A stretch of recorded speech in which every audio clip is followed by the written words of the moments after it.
Sihir adalah perbuatan di luar kebiasaan yang bisa dikerjakan oleh ahlinya dengan bantuan jin atau setan.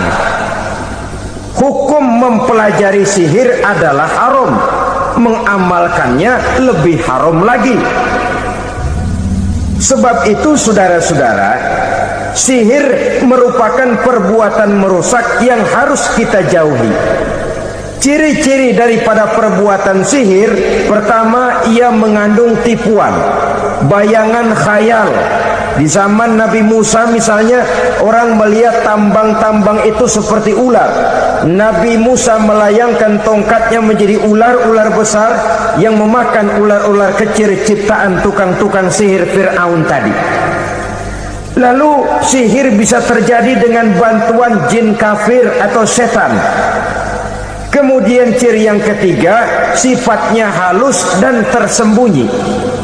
Taruh kata ada seorang ahli sihir yang mempergunakan ayat-ayat Quran sebagai jompa-jampe, sebagai baca-bacaan, itu cuma sekedar kedok. Tujuannya tidak lain menjadikan agama sebagai ketok untuk membenarkan cara yang dimurkai oleh Allah Subhanahu wa ta'ala. Satu hadis yang diriwayatkan oleh Imam Bazar dan Tabrani, Nabi berpesan, "Laisa minna man tatayyara lahu au takahhana au tukuhina lahu au sahira lahu." Tidak termasuk ke dalam golonganku, kata Nabi. Tidak termasuk umatku. Siapa mereka? Man tatayyara lahu, orang yang bertatoyur. Apa tatoyur itu? Dari kalimat toyaro, artinya terbang. Toir biasa diartikan dengan burung. Tatoyaro percaya kepada suara-suara burung. Man tatayyara lahu, mempercayai, meyakini dengan benar-benar kepada suara beburungan. Kan suka ada itu, nah bunyi burung tuh, maling liwat. Maling liwat, burung bunyi, maling liwat. Itu termasuk tatayyara lahu, percaya kepada suara burung. Kan aneh kalau suara orang nggak dipercaya, suara burung malah dipercaya. Ada ustadz ceramah, kiai ngaji, nggak mau didengerin, burung dengerin bener.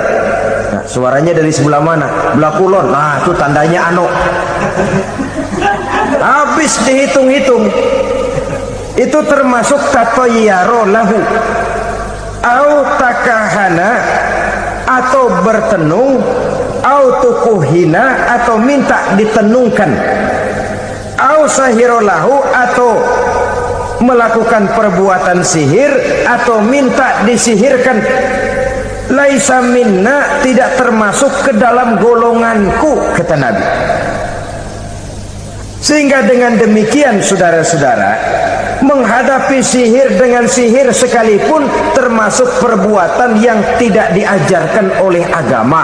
Kita kan mempelajari sihir untuk jaga diri, tidak apa-apa.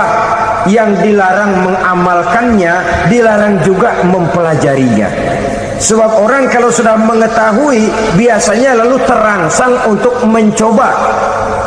Kalau percobaannya berhasil, biasanya terangsang untuk coba lagi dan coba lagi.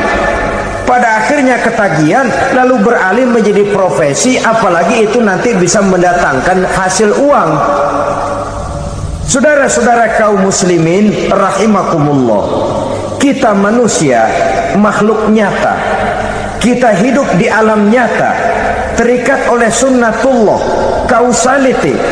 Oleh karenanya, bagi kita keyakinan yang penuh, keikhlasan di dalam bertuhankan Allah, penyerahan diri sepenuhnya hanya kepadanya, itu sudah merupakan obat penangkal yang sangat ampuh agar kita tidak terkena penyakit-penyakit yang dibuat oleh setan dan para pembantunya.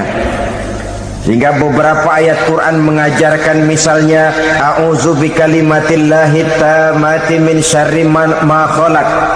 atau bismillazi la yadurru ma'asmihi syai'un fil ardi wala fis sama, dengan menyebut nama Allah yang tidak bisa mendatangkan bahaya sedikit pun dari baik yang datang dari langit maupun yang datang dari bumi.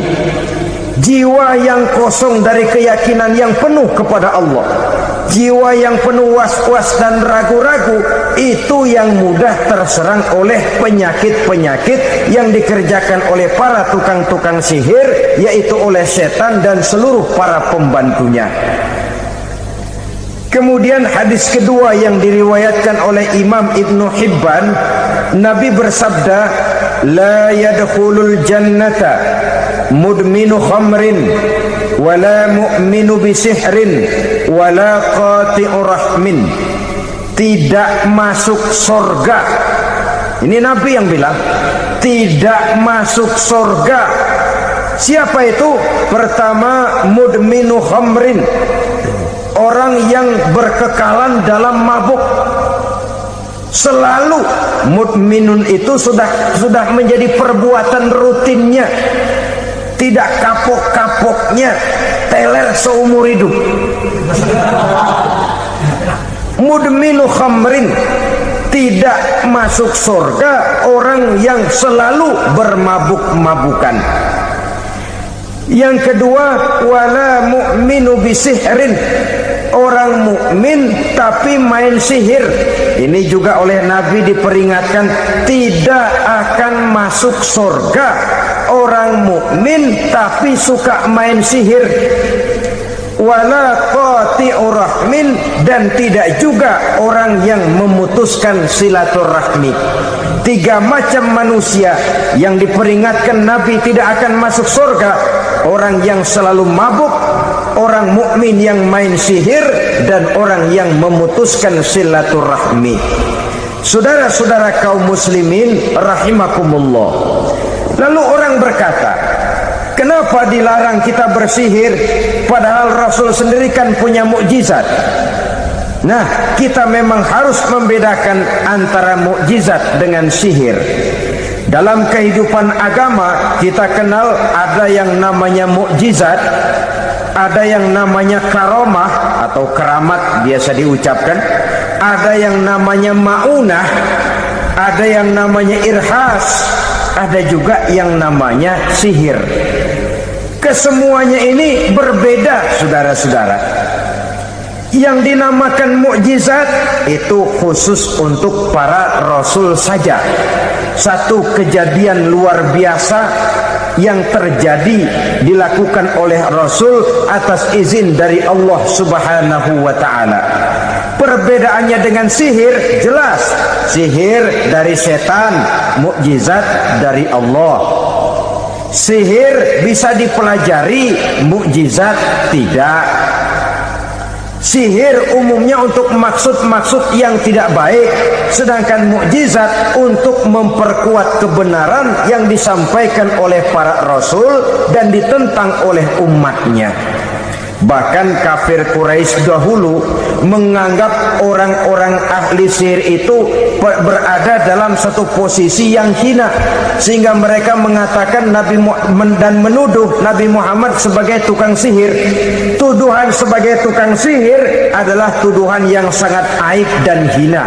Di tengah masyarakat kufar jahiliyah, kedudukan tukang sihir dipandang sebagai kedudukan yang hina, sehingga mereka mengejek Nabi dengan sebutan tukang sihir. Jadi mukjizat hanya untuk Rasul saja. Kemudian karomah. Karomah ini asal kata dari karomah, kehormatan, kemuliaan yang diberikan Allah kepada hamba-hambanya yang rajin mendekatkan diri kepadanya. Oleh karena ketekunannya melaksanakan ibadah, Allah memberikan keistimewaan kepada orang itu, yang dengan keistimewaannya dia bisa mengerjakan yang tidak bisa dikerjakan oleh orang lain. Karomah hanya bisa dicapai dengan prestasi ibadah. Kalau sihir mau ibadah apa enggak, asal dia belajar bersatu dan berteman dengan setan, memenuhi persyaratan-persyaratan setan, biasanya lalu bisa. Sedangkan karomah tidak mungkin terwujud tanpa orang mendekatkan diri sedekat-dekatnya kepada Allah Subhanahu wa ta'ala. Maka kita lihat biasanya orang-orang yang punya ilmu sihir, mukanya rata-rata nggak enak dilihat, kumuh, jauh dari air wudhu, jauh dari sujud kepada Allah, malah berteman dengan setan, menjadi pelayan-pelayannya setan. Saudara-saudara, adapun maunah, keistimewaan yang diberikan Allah kepada hamba-hambanya yang belum sampai kepada tingkat wali, tapi orang itu lebih banyak kebaikannya daripada kesalahannya.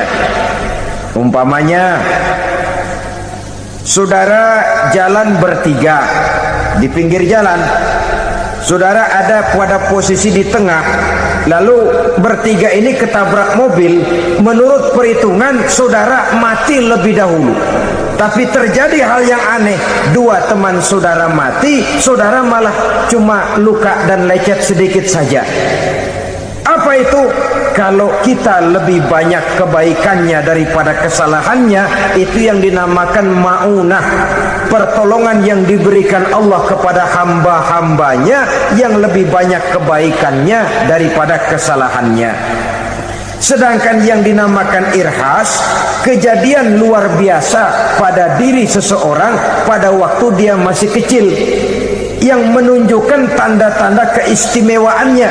Itu umumnya pada para nabi pada usia kecilnya sudah ada irhas, tanda-tanda istimewa. Jelas baik mukjizat, karomah, maunah maupun irhas berbeda dengan sihir. Sihir ini jelas saja merupakan bantuan dan persekutuan antara manusia dengan setan.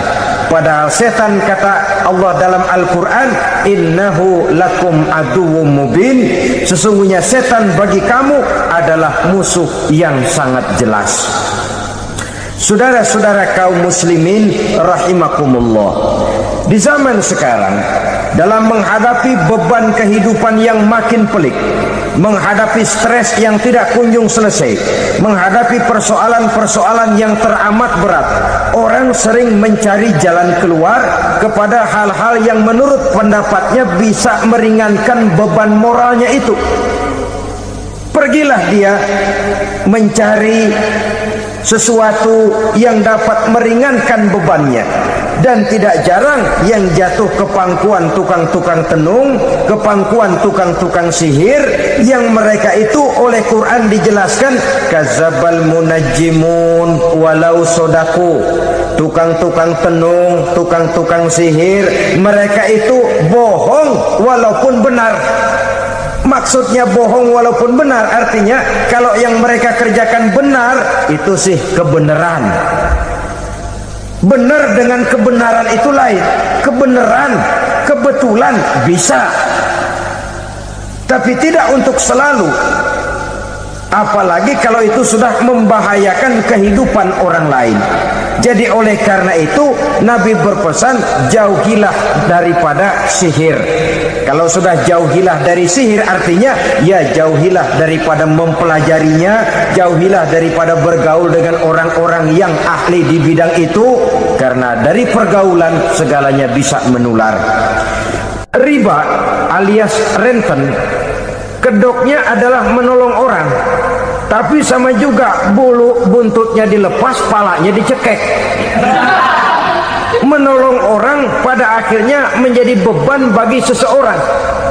Dan memang mencari orang-orang yang berada dalam posisi kesulitan, biasanya di daerah-daerah di mana musim paceklik, jadi lapangan kerja sulit, sedangkan urusan perut tidak bisa ditunda.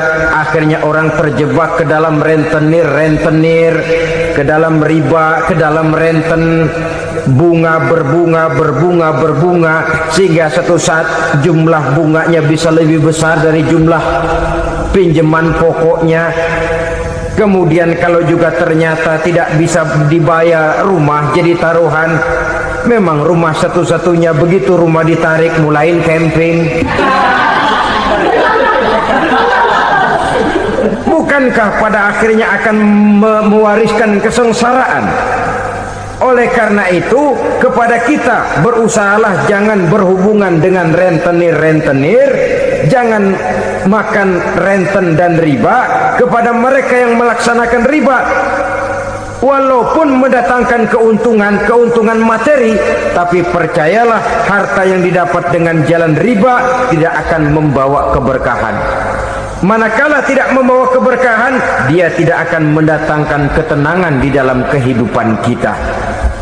Oleh karenanya, memakan harta riba termasuk perbuatan yang merusak sendi-sendi kehidupan sosial, merusak kehidupan orang lain, merusak kehidupan masyarakat, tetangga, pergaulan dan sebagainya. Memakan harta anak yatim dengan cara yang zalim, nih memang lezat. Anak yatim itu nggak tahu urusan apa-apa, kita diamanahkan untuk mengurusinya. Kadang-kadang dibentuklah panitia penyantunan yatim piatu, yatimnya mah tetap kelaparan, panitianya yang pada gendut.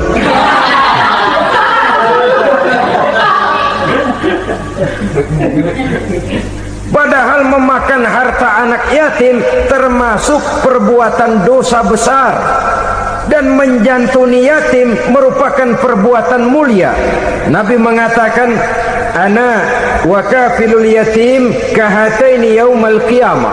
Aku dan orang-orang yang menyantuni anak yatim seperti dua jari ini pada hari kiamat nanti. Dekat sekali. Jikalau ingin di hari akhir nanti dekat dengan Rasul, bersahabatlah dengan anak-anak yatim. Jadilah pengurus anak-anak yatim. Bangunlah panti-panti asuhan yatim. Pada saat bapak ibunya meninggal, kitalah yang menjadi orang tuanya. Bahkan sedemikian besar perhatian Islam terhadap anak-anak yatim ini, sehingga Quran memberikan peringatan, ara'aital ladzi yukadzibu biddin fadzalikal ladzi yad'ul yatim wa la yahuddu ala ta'amil miskin. Tahukah kamu siapa orang yang mendustakan agama, beragama tapi dianggap dusta, solatnya dusta, puasanya dusta, karena agamanya sudah berdusta. Siapa mereka? Fazalikal ladzi yad'ul yatim, orang yang menyia-nyiakan anak yatim, wala yahuddu ala ta'amil miskin, dan tidak pernah memberi makan kepada orang-orang yang menderita kemiskinan. Menyia-nyiakan, meninggalkan anak yatim termasuk perbuatan yang divonis kita sebagai orang yang mendustakan agama. Saudara-saudara kaum muslimin rahimakumullah, maka sangat dicela mengeksploitir anak-anak yatim, menjadikan mereka sebagai kedok untuk mencari kekayaan pribadi. Tetapi jikalau ikhlas, ganjarannya sangat besar, nilai pahalanya sangat besar. Menyantuni yatim tidak hanya setahun sekali. Kalau Muharram pakai istilah lebaran yatim, dibentuklah panitia, diberilah beras, uang 45.000 rupiah, alhamdulillah. Tapi jangan lupa, si yatim tidak hidup cuma satu hari. Dia tidak hidup cuma di bulan Muharram saja, dia hidup 12 bulan dalam setahun. Sebagaimana anak-anak yang lain, dia juga berhak punya masa depan. Dia juga berhak menikmati bangku sekolah. Dia berhak mengenyam arti dan makna pendidikan. Dia berhak membekali diri dengan ilmu dan pengetahuan seperti halnya anak-anak yang lain. Maka kita yang diberikan keluasan oleh Allah, ingatlah itu, bersahabatlah dengan anak-anak yatim, santuni mereka. Perkara setahun sekali di bulan Muharram, alhamdulillah, itu bagus, bin Thayyib alias baik. Tapi tentu dan tentu, sekali lagi, si yatim tidak hanya hidup di bulan Muharram. Dia hidup 12 bulan dalam setahun, 24 jam di dalam sehari. Oleh karenanya menyia-nyiakan mereka pada saat posisi kita memang mampu akan memojokkan kita dalam satu posisi di mana kita dianggap sebagai orang yang mendustakan agama, memakan harta anak yatim dengan cara yang zolim. Bapaknya udah meninggal, kebunnya lebar, anaknya dikelecehin. Dah, kamu gak usah pusing, nanti saya yang ngurus. Akhirnya bukan ngurus, nguras. Si yatim mungkin tidak tahu bahwa dia disia-siakan, haknya diambil, miliknya dizalimi. Tapi Allah yang akan membalasnya dengan seadil-adilnya. Maka makan harta anak yatim biasanya balasannya tokcer bin paten. Nggak banyak selang tempo itu. Nggak percaya, cobain dah. Nyobain aja kan nggak bayar. Umpama memakan harta anak yatim dengan cara yang zolim, ganjarannya biasanya kontan. Kenapa? Ratapan si miskin, untayan air matanya, jeritan kepedihan hatinya, membuka pintu langit, permohonannya diijabah, getaran hatinya didengarkan oleh Allah. Maka balasannya biasanya kontan, spontan, tidak menunggu waktu terlalu lama. Itu di dunia, belum lagi di akhirat nanti. Bukankah dalam riwayat Mi'raj diceritakan Nabi melihat di neraka itu orang perutnya sebesar rumah. La haula wala quwata. Itu perut kayak rumah, bagaimana jalannya tuh?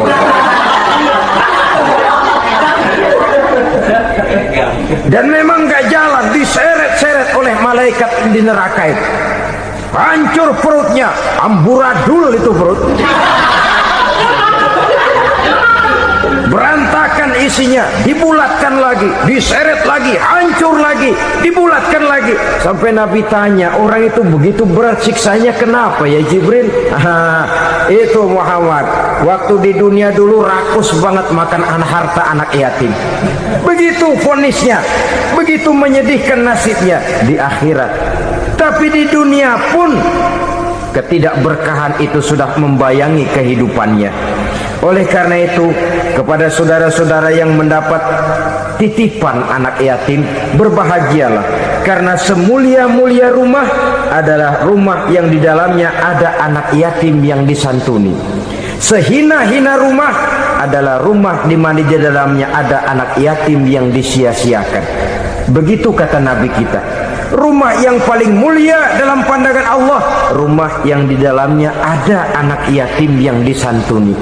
Rumah yang paling hina dalam pandangan Allah, rumah yang di dalamnya ada anak yatim yang nasibnya disia-siakan. Berbahagialah saudara apabila menjadi penyantun anak-anak yatim, pelindung mereka, sehingga mereka mempunyai masa depan sebagaimana anak-anak lainnya.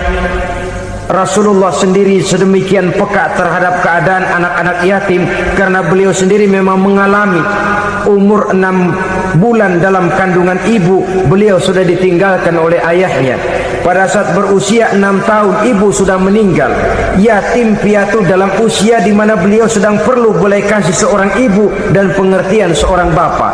Kepekaan itu lalu timbul, bahkan kemudian sampai kepada beliau berkata, aku dan orang yang menyantuni anak yatim seperti jari tengah dan jari telunjuk di hari akhirat nanti. Sedemikian dekatnya. Orang-orang tua bijaksana yang diceritakan di dalam Al-Quran, kalau sudah berpikir tentang anak-anaknya, pertanyaan yang paling mereka risaukan ialah ma ta'buduna min ba'di. Anakku, kalau pada satu saat aku, ayahmu sudah tidak ada lagi di dunia ini, meninggalkan kamu semua, ma ta'buduna min ba'di, apa yang akan kamu sembah nak? jikalau sekarang ayahmu masih mau ke masjid, masih mau melakukan rukuk dan sujud, masih beribadah menyembah Allah Subhanahu wa taala, kalau orang tuamu sudah tidak ada, ma ta'buduna min ba'di, masihkah engkau mau datang ke masjid? Masihkah engkau mau rukuk dan sujud? Masihkah engkau mau menyembah Allah Subhanahu wa taala? Pertanyaan ini yang dipikirkan oleh Nabi Yakub kepada putra-putranya. Pertanyaan ini yang diteruskan oleh Nabi Ibrahim kepada anak-anaknya. Pertanyaan ini yang diwariskan oleh generasi ulama salafus saleh kepada para generasi berikutnya. Bagaimana kita generasi sekarang? Kita orang-orang tua sekarang bukan berfikir ma ta'buduna min ba'di, malah yang kita fikirkan ma ta'kuluna min ba'di. Kalau bapak tidak ada nanti kamu makan apa nak? Perkara kamu nyembah apa? Urusan nomor 18. Yang penting kamu nanti hidup bisa makan nak. Maka kita sibuk mewariskan harta kepada anak-anak kita. Kita sibuk mewariskan kebun dan tanah kepada anak-anak kita. Kita sibuk mewariskan pabrik kepada anak-anak kita, sementara kita lupa mewariskan intan yang paling mahal, mewariskan mutiara yang paling berharga, yaitu nilai iman kepada Allah Subhanahu wa taala. Alangkah baiknya apabila warisan harta, warisan tanah dan kebun, warisan rumah dan pabrik didasari lebih dahulu dengan mewariskan nilai iman kepada Allah Subhanahu wa taala. Sebagai orang-orang tua, kita boleh bersedih kalau anak kita tidak mengerti komputer. Kita boleh bersedih kalau anak kita tidak mengerti matematika. Kita boleh bersedih kalau anak kita tidak mengerti bahasa Inggris. Tapi sewajarnya lebih bersedihlah kita orang tua jikalau mempunyai anak yang tidak kenal Allah sebagai Tuhannya, yang kemudian tidak mau rukuk dan sujud kepada Allah Tuhannya. Itulah kemalangan yang paling malang bila kita meninggalkan generasi yang tidak bertauhid kepada Allah Subhanahu wa taala. Betapapun anak kita tidak ngerti komputer, saudara, paling-paling kerugiannya cuma kerugian dunia. Masuk dia ke alam barzakh, munkar nakir tidak akan sempat tanya kau belajar komputer apa tidak. Kumpul dia di padang mahsyar, malaikat juga tidak akan tanya matematikamu nilainya berapa. Yang ditanya kau kenal Allah, kau rukuk dan sujud kepadanya, kau pernah datang ke masjid. Oleh karena itu sekali lagi, menjaga nilai iman tidak hanya untuk kita, tetapi juga mewariskannya kepada anak-anak kita, generasi yang akan datang. Sungguh kemalangan yang paling besar apabila kita meninggalkan anak-anak kita. Mereka kita tinggalkan lemah ekonominya, itu tidak baik. Mereka kita tinggalkan lemah otaknya, itu pun akan membuat mereka tertinggal oleh yang lain. Tapi yang paling celaka jikalau kita tinggalkan mereka dalam kondisi lemah imannya, rapuh akidahnya, tidak baik dan tidak betul keyakinan hidupnya. Oleh karena itu Nabi berpesan, jauhilah 7 perkara yang merusak. Yang pertama, syirik kepada Allah Subhanahu wa taala. Menyekutukan Allah baik dalam ucapan, dalam keyakinan ataupun dalam perbuatan. Ini perkara pertama yang termasuk 7 perusak besar di dalam kehidupan. Kalau sudah jatuh kita ke lembah syirik, bagaimanapun banyak kebaikan yang kita kerjakan, berjiwa sosial, bertangan pemurah, gemar menolong orang lain, kalau memang dasarnya syirik, maka seluruh kebaikan kita akan hancur, tidak akan ada nilainya dalam pandangan Allah Subhanahu wa taala. Dalam pandangan manusia, mungkin kita dicatat sebagai orang sosial, gemar menolong orang lain, tidak berpangku tangan melihat orang yang mendapat kesulitan. Tapi oleh karena dasarnya syirik, dasarnya tidak mentauhidkan Allah, maka seluruh nilai kebaikan yang kita kerjakan tidak akan ada nilainya dalam pandangan Allah Subhanahu wa taala. Maka jagalah iman kita jangan sampai dihinggapi penyakit syirik yang bagaimana kecilnya sekalipun. Sekali lagi, baik syirik dalam bentuk ucapan, syirik dalam bentuk keyakinan sampai kepada syirik dalam bentuk perbuatan, kita berhindar kepada sifat-sifat yang sedemikian itu. Karena apa? Dalam satu ayat Quran Allah Subhanahu wa taala menjelaskan, innallaha la yaghfiru ayyushraka bih wa yaghfiru ma duna dzalika liman yasha. Allah tidak akan memberi ampun kepada orang-orang yang menyekutukannya, tapi Allah masih mau memberikan ampun kepada dosa-dosa yang selain itu bagi orang-orang yang dikehendakinya. Dosa selain syirik, apabila kita bertaubat, Allah masih mau mengampuni. Tapi kalau sudah jatuh ke tempat syirik, itu sudah dosa yang tidak berampun. Taubatnya tidak lain melepas syirik, kembali kepada tauhid, berkeyakinan bahwa hanya ada Allah Subhanahu wa ta'ala, Tuhan satu-satunya yang lam yalid walam yulad walam yakul lahu kufuwan ahad. Tidak beranak, tidak pula diperanakkan, dan tidak satupun yang dapat menyerupai Tuhan Allah Subhanahu wa ta'ala. Saudara-saudara kaum muslimin rahimakumullah, bahwa kita di zaman sekarang memang tidak menyembah berhala, ya.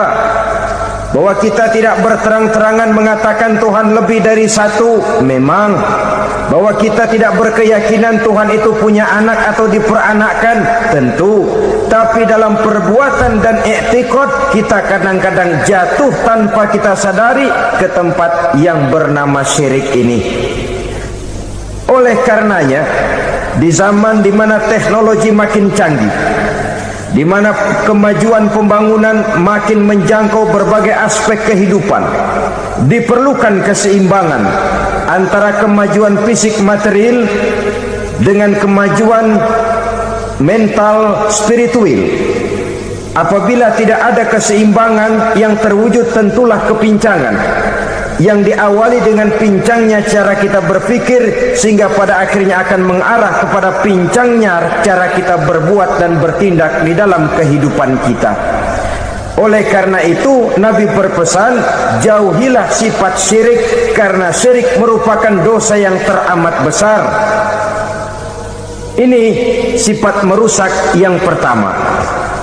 Yang kedua, kata Nabi, wasihra, jauhilah sihir.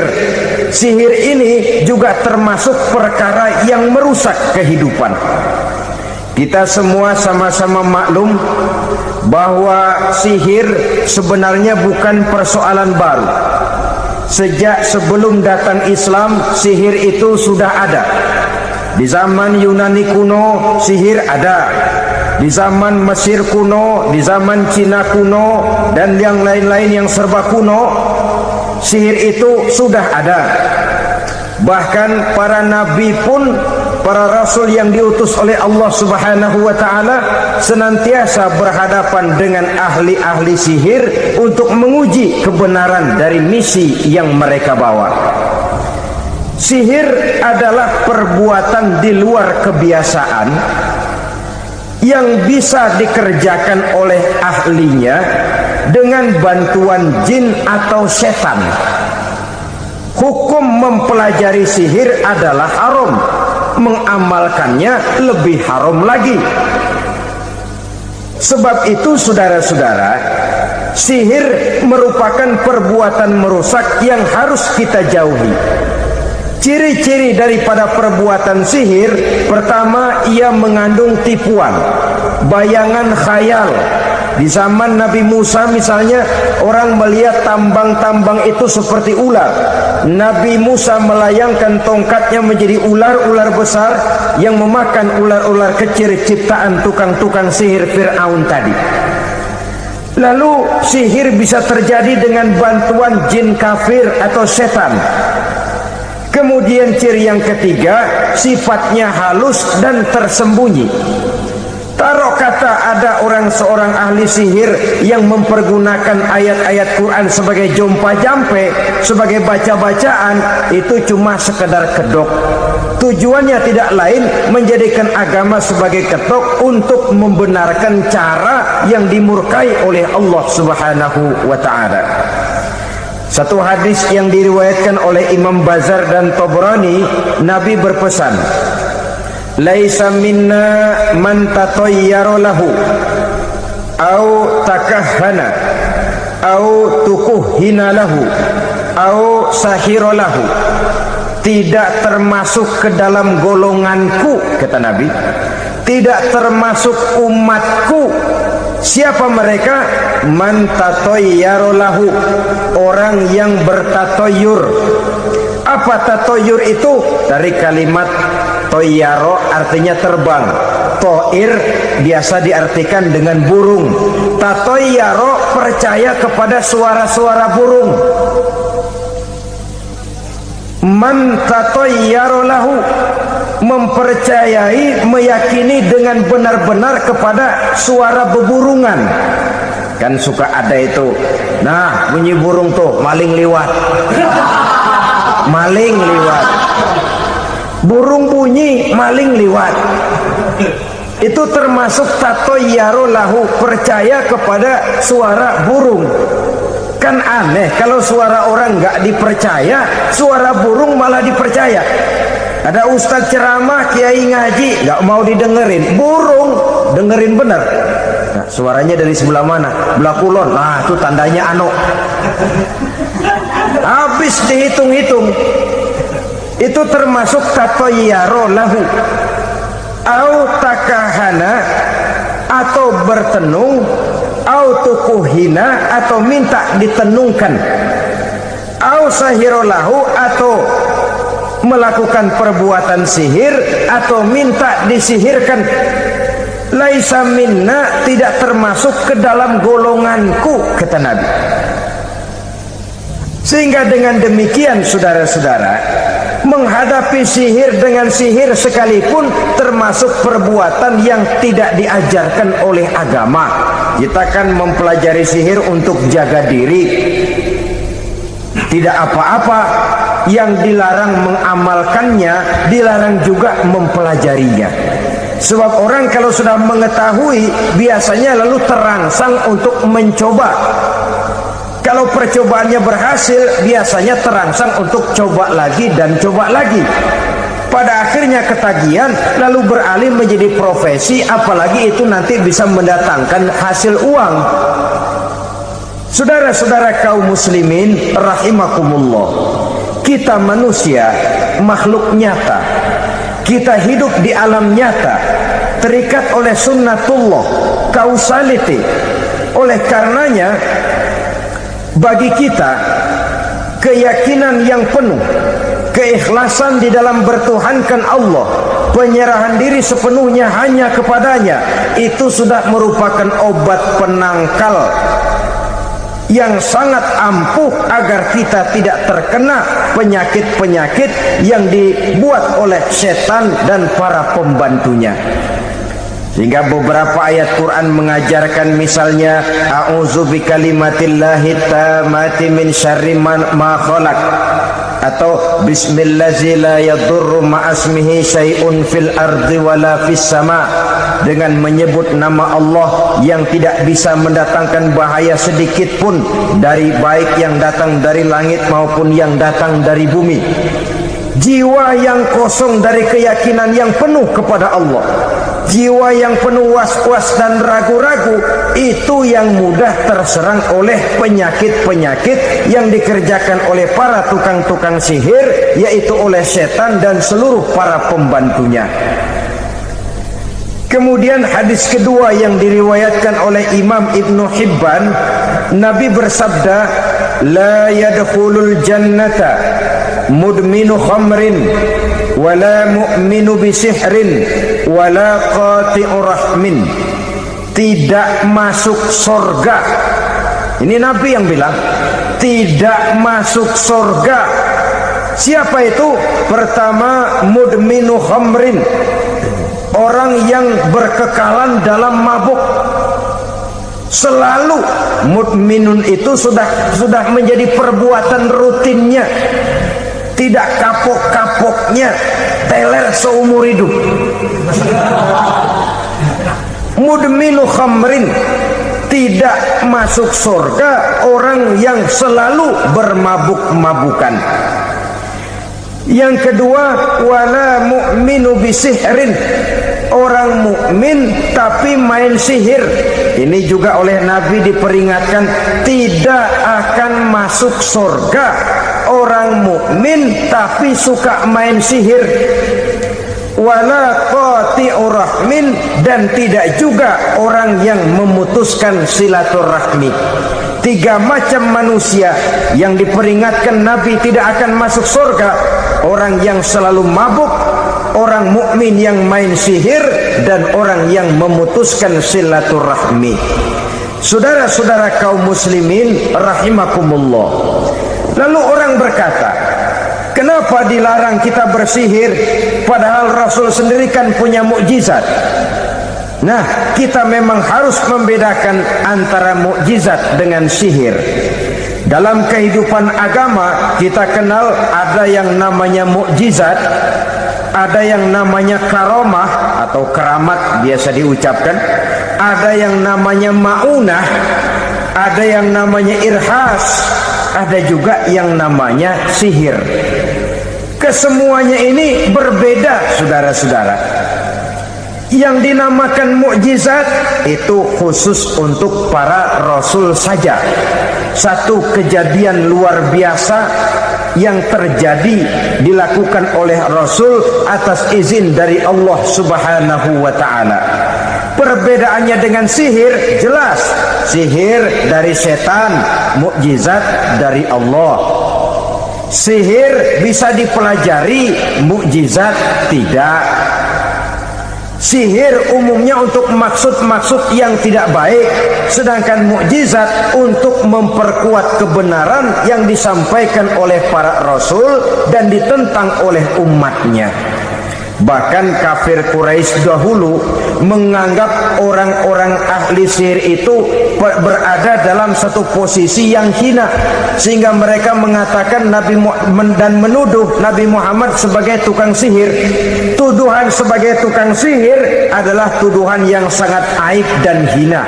Di tengah masyarakat kufar jahiliyah, kedudukan tukang sihir dipandang sebagai kedudukan yang hina, sehingga mereka mengejek Nabi dengan sebutan tukang sihir.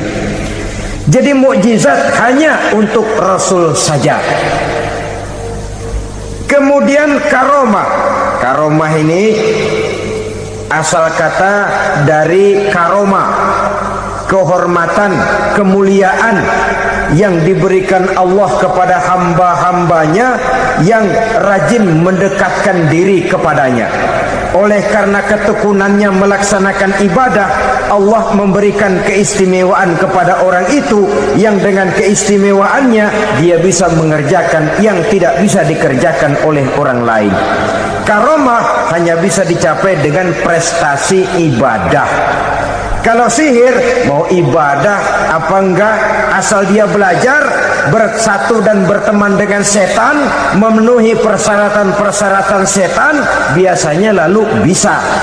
Sedangkan karomah tidak mungkin terwujud tanpa orang mendekatkan diri sedekat-dekatnya kepada Allah Subhanahu wa ta'ala.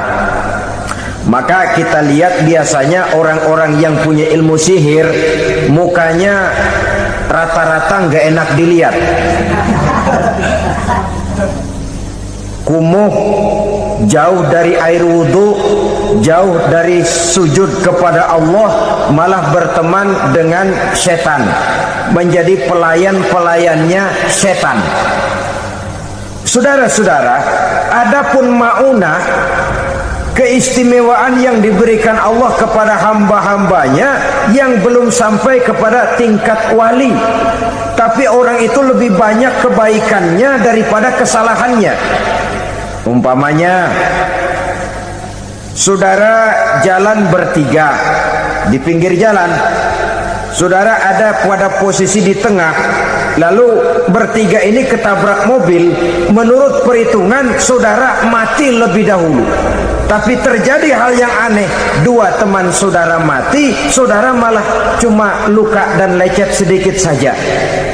Apa itu? kalau kita lebih banyak kebaikannya daripada kesalahannya, itu yang dinamakan ma'unah, pertolongan yang diberikan Allah kepada hamba-hambanya yang lebih banyak kebaikannya daripada kesalahannya.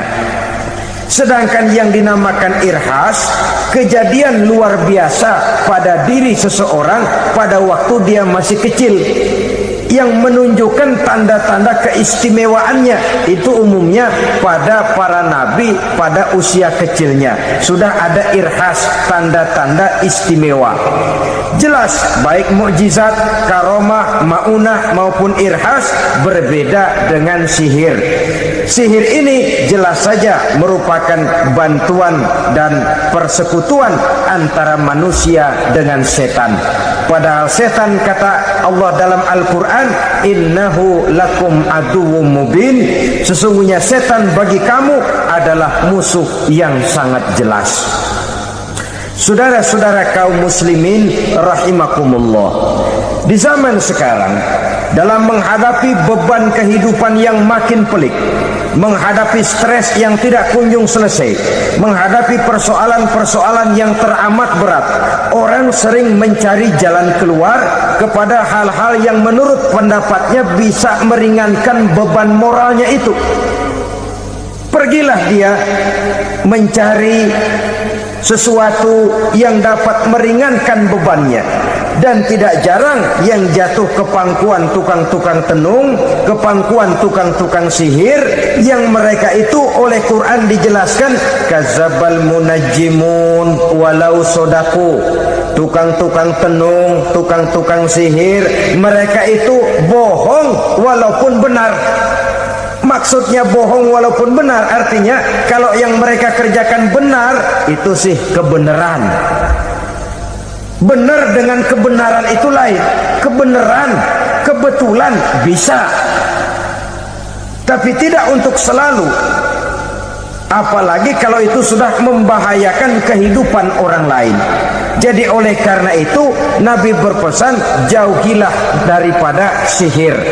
Kalau sudah jauhilah dari sihir, artinya ya jauhilah daripada mempelajarinya, jauhilah daripada bergaul dengan orang-orang yang ahli di bidang itu, karena dari pergaulan segalanya bisa menular. Baiklah saudara, ini yang kedua. Yang ketiga pesan Nabi, wa qatlan nafsil lati harramallahu illa bil haq, membunuh orang lain dengan cara yang tidak benar, membunuh orang yang diharamkan oleh Allah Subhanahu wa taala untuk melakukannya kecuali dengan alasan yang benar. Kita tahu Islam adalah agama damai sesuai dengan namanya. Ia tidak dikembangkan dengan pedang dan kekerasan. Ia dikembangkan dengan keteladanan dan tuntunan moral. Oleh karena Islam bukan agama kekerasan, Islam pun tidak mementingkan dan mengajarkan kekerasan kecuali dengan alasan yang benar dan bisa dipertanggungjawabkan. Membunuh dengan sengaja, menghilangkan nyawa orang lain tanpa alasan yang bisa dibenarkan adalah merupakan dosa besar dan satu di antara 7 perkara yang bisa mendatangkan kerusakan dalam kehidupan dan yang hendaknya harus kita jauhi.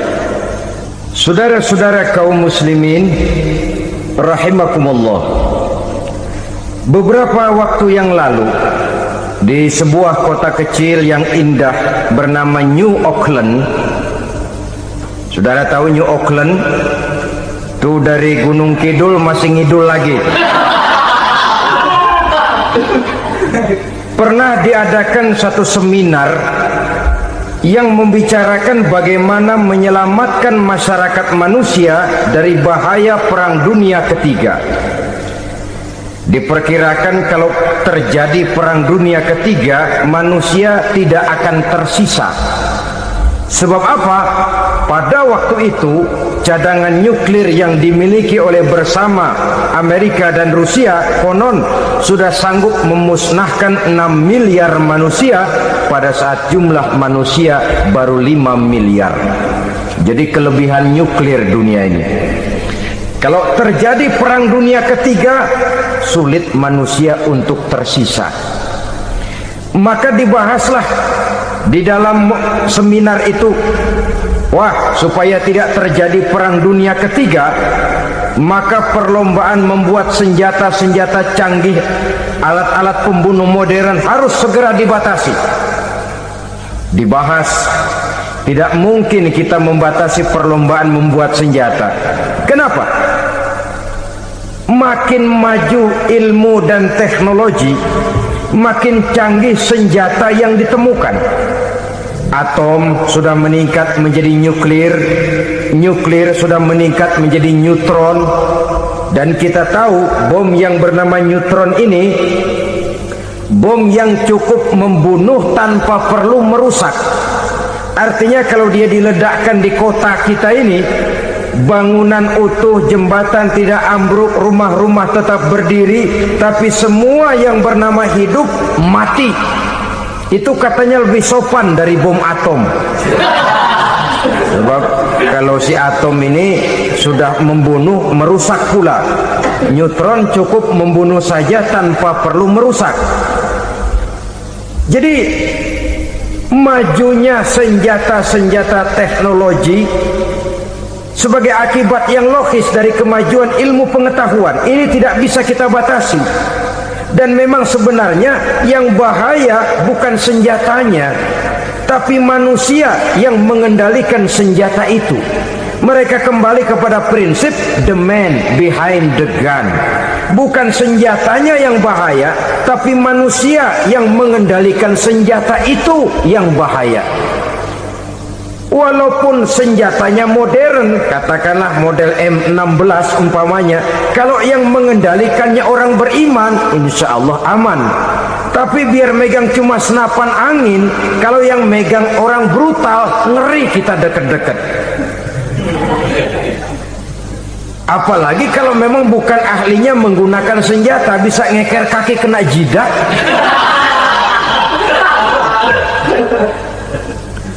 Mereka kembali kepada prinsip lama yang tetap baru. Bukan senjatanya yang harus dibatasi, manusia yang mengendalikan senjata itu yang perlu dibicarakan. Nah, kalau begitu, agar manusia tidak mempergunakan senjata sewenang-wenang, apa yang harus kita lakukan? Ya, manusianya harus bermoral. Ya, tapi moral yang mana? Di dunia ini banyak ajaran tentang moral. Itu pun mudah saja. Di sini kan kita undang saja ahli dari berbagai agama untuk membicarakan konsep perdamaian menurut agamanya masing-masing. Baik, setuju itu? Setuju.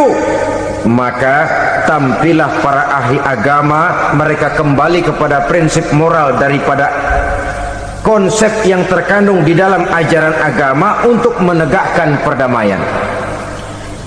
Mula-mula naiklah ahli dari agama Hindu, dibacakan konsep perdamaian menurut ajaran agama Hindu, bahwa untuk damai manusia harus meninggalkan nafsu keduniaannya, menempuh samsara dan sebagainya untuk mencapai nirwana, menjauhi kemegahan dan kemewahan dunia. Ini lalu dibahas, rasanya juga tidak mungkin ini. Kemudian dari agama Nasrani, bahwa untuk damai manusia harus menciptakan sifat kasih sayang. Kalau ditampar pipi kiri, berikan pipi yang kanan. Kalau diberikan selendang, berikan baju. Nanti orang kasihan, lalu dia tidak akan nampar lagi. Ketika ini dibahas, ternyata rasanya pun tidak mungkin bisa diterima. Karena apa? Di zaman sekarang orang ditampar pipi kiri, dikasih pipi kanan. Bukan kasihan, gemes. Damai belum tentu, bonyok udah jelas. Lalu ketika dibacakan konsep perdamaian menurut Quran, di mana disampaikan ayat wa jazaa'u sayyi'atin sayyi'atun misluha faman afa wa aslaha fa ajruhu 'ala Allah. Balasan terhadap satu kejahatan adalah kejahatan yang seimbang, tetapi barang siapa yang memberi maaf dan mencari jalan damai, itulah yang terbaik dan akan mendapat pahala dari Allah Subhanahu wa ta'ala. Kamu tidak salah ditampar pipi kirimu, tampar lagi pipi kirinya sekeras dia menampar pipi kirimu. Nanti orang tidak mau menampar kita karena dia tahu kalau dia tampar kita, dia akan menderita tamparan sekeras dia menampar kita. Akan terjadilah prinsip saling hormat menghormati, tidak saling ganggu, tidak saling usil, tidak saling jahil. Atas dasar ini perdamaian bisa ditegakkan. Mereka bisa menerima konsep ini, tapi kemudian seminar ditutup tanpa satu keputusan resmi. Kenapa? Terus terang mereka kagum dengan konsep Islam, tapi sentimen lama terhadap nilai-nilai Islam telah menutup mata mereka untuk menerima kebenaran dari ajaran Al-Quranul Karim. Saudara-saudara kaum muslimin rahimakumullah, kembali kita kepada persoalan pokok. Roh adalah dari Allah, dia akan kembali kepada Allah, milik mutlak dari Allah. Tidak pantas kita merampasnya dari orang lain. Tidak wajar kita menghilangkannya tanpa alasan yang dibenarkan oleh agama. Di zaman sekarang, akibat persaingan hidup yang makin tajam, lapangan kerja yang makin sulit, tensi ekonomi yang makin tinggi, atau karena nilai moral yang makin rendah, atau juga karena rapuhnya pegangan orang kepada agama, nyawa rasanya sudah sedemikian murahnya. Berbagai kasus membuat berdiri bulu roma kita. Ada mayit, ada manusia dipotong 6, dicincang macam kambing. Ada yang dipotong 5, ada yang dipotong 13, dikardusin, dibuang ke tempat sampah. Inna lillahi wa inna ilaihi raji'un. Gejala apa ini? Kanibalisme. Manusia sudah demikian sadisnya, manusia sudah sedemikian buasnya, sehingga sesama manusia diperlakukan seperti hewan. Padahal hewan sendiri belum pernah macan makan macan, bagaimanapun buasnya macan. Belum pernah serigala memakan serigala, bagaimanapun brutalnya serigala. Tetapi manusia makan manusia di zaman sekarang kadang jadi kenyataan dalam kehidupan kita. Kadang persoalannya remeh saja, soal uang 200 perak, pisau bicara, nyawa melayang. Soal rokok sebatang, celurit bicara, nyawa melayang. Soal-soal yang sama sekali tidak prinsip, begitu mudah kita menghilangkan nyawa orang lain. Padahal Nabi pernah memperingatkan, apabila dua orang muslim sudah berkelahi dan berbunuh-bunuhan, al-qatil wal maqtul finnar, yang membunuh dan yang terbunuh dua-duanya neraka. Sahabat heran, ya Rasul, kalau yang terbunuh, kalau yang membunuh masuk neraka itu sih wajar, tapi yang terbunuh kenapa neraka juga? Beliau menjawab, dua-duanya sudah punya niat untuk saling membunuh. Niatnya itu yang diponten. Yang terbunuh cuman lagi apes aja, keduluan dia. Umpama tidak terbunuh, pasti dia yang akan membunuh. Oleh karenanya al-qatil wal maktul, yang membunuh dan yang dibunuh finnar, dua-duanya masuk ke dalam neraka. Islam menghormati kehidupan, tidak hanya terbatas kepada sesama muslim, orang-orang yang berlainan agama pun yang mau hidup berukun, damai, berdampingan dengan umat Islam, jiwa mereka, darah mereka dilindungi oleh nilai-nilai Islam yang disebut dengan kafir zimmi ini. Mengganggu mereka sama saja dengan mengganggu aku, kata Nabi. Jadi oleh karena itu, sayangilah sesama. Kehidupan adalah anugerah Allah, bukan wewenang kita untuk mencabutnya dari orang lain, bukan wewenang kita untuk merampas dan menghilangkannya dari orang lain. Apa yang tidak enak terjadi pada diri kita, begitu pula lah apabila terjadi pada diri orang lain. Sehingga Nabi mengatakan, la yu'minu ahadukum hatta yuhibba li akhihi ma yuhibbu li nafsihi. Belum dikatakan beriman seseorang kamu apabila dia belum mencintai saudaranya seperti ia mencintai dirinya sendiri. Apa yang enak dirasakan oleh orang lain, enak juga dirasakan oleh dia. Mengukur orang lain dengan diri sendiri. Kalau orang lain tanpa salah saya fitnah, kalau saya tanpa salah difitnah orang, enak apa enggak? Enggak, orang lain juga begitu. Kalau orang lain tanpa salah saya tempeleng kepalanya, enak apa tidak? Tidak. Orang lain juga begitu. Yang tidak enak terjadi pada diri kita, tentu tidak enak juga kalau terjadi pada orang lain. Mengukur orang lain dengan diri sendiri, sehingga tidak timbul sifat egois, tidak menari di atas bangkai orang lain, tidak mendirikan kebahagiaan di atas untayan air mata orang lain. Sehingga dengan demikian saudara-saudara, dia bisa menghormati kehidupan, menghormati orang lain sebagaimana dia ingin dihormati.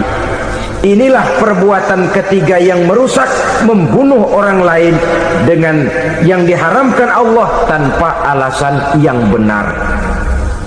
Yang ketiga. Kemudian yang keempat, perbuatan merusak wa aklar riba, makan riba. Hidup adalah tolong menolong. Bahasa kerennya take and give katanya. Saling memberi dan saling menerima. Nabi mengajarkan man kuraba kurbatan min kurabid dunya karaballahu lahu kurbatan min kurabi yaumal qiyamah. Wallahu fi aunil abdi madamal abdu fi auni akhihi. Siapa yang meringankan beban dari beban-beban yang derita seseorang di dalam kehidupan dunia, Allah akan meringankan bebannya daripada beban-beban yang harus dipikulnya di hari kiamat nanti. Wallahu fi aunil abdi madamal abdu fi auni akhihi. Allah senantiasa akan menolong seorang hamba selama hamba itu masih mau menolong saudaranya. Allah selalu akan menolong seorang hamba selama hamba itu masih mau menolong saudaranya. Apabila kita sudah berpangku tangan terhadap kesulitan orang lain, biasanya pun pada saat kita mendapat kesulitan, kita akan sulit juga memperoleh pertolongan. Nah, riba alias renten, kedoknya adalah menolong orang, tapi sama juga bulu buntutnya dilepas, palanya dicekek. Menolong orang pada akhirnya menjadi beban bagi seseorang. Dan memang mencari orang-orang yang berada dalam posisi kesulitan, biasanya di daerah-daerah di mana musim paceklik, jadi lapangan kerja sulit, sedangkan urusan perut tidak bisa ditunda. Akhirnya orang terjebak ke dalam rentenir, ke dalam riba, ke dalam renten. Bunga berbunga, sehingga satu saat jumlah bunganya bisa lebih besar dari jumlah pinjaman pokoknya. Kemudian kalau juga ternyata tidak bisa dibayar, rumah jadi taruhan. Memang rumah satu-satunya, begitu rumah ditarik mulain camping. Bukankah pada akhirnya akan mewariskan kesengsaraan? Oleh karena itu, kepada kita berusahalah jangan berhubungan dengan rentenir, jangan makan renten dan riba. Kepada mereka yang melaksanakan riba, walaupun mendatangkan keuntungan materi, tapi percayalah harta yang didapat dengan jalan riba tidak akan membawa keberkahan. Manakala tidak membawa keberkahan, dia tidak akan mendatangkan ketenangan di dalam kehidupan kita. Oleh karenanya, memakan harta riba termasuk perbuatan yang merusak sendi-sendi kehidupan sosial, merusak kehidupan orang lain, merusak kehidupan masyarakat, tetangga, pergaulan dan sebagainya. Yang kelima, wa akla malil yatim, memakan harta anak yatim dengan cara yang zalim. Nih, memang lezat. Anak yatim itu nggak tahu urusan apa-apa. Kita diamanahkan untuk mengurusinya. Kadang-kadang dibentuklah panitia penyantunan yatim piatu. Yatimnya mah tetap kelaparan, panitianya yang pada gendut.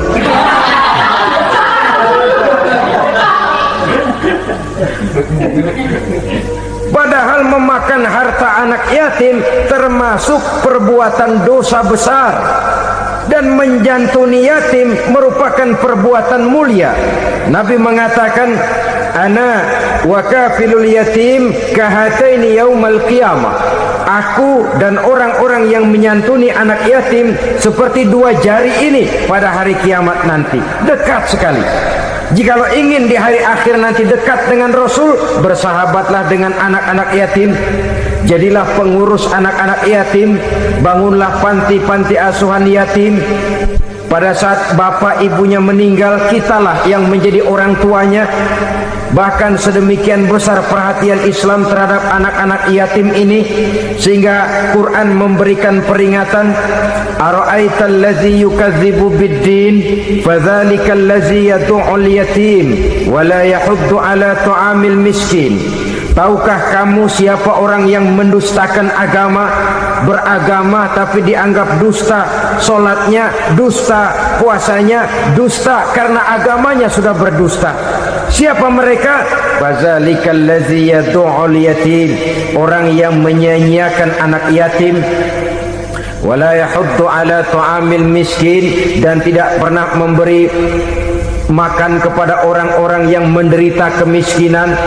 Menyia-nyiakan, meninggalkan anak yatim termasuk perbuatan yang divonis kita sebagai orang yang mendustakan agama.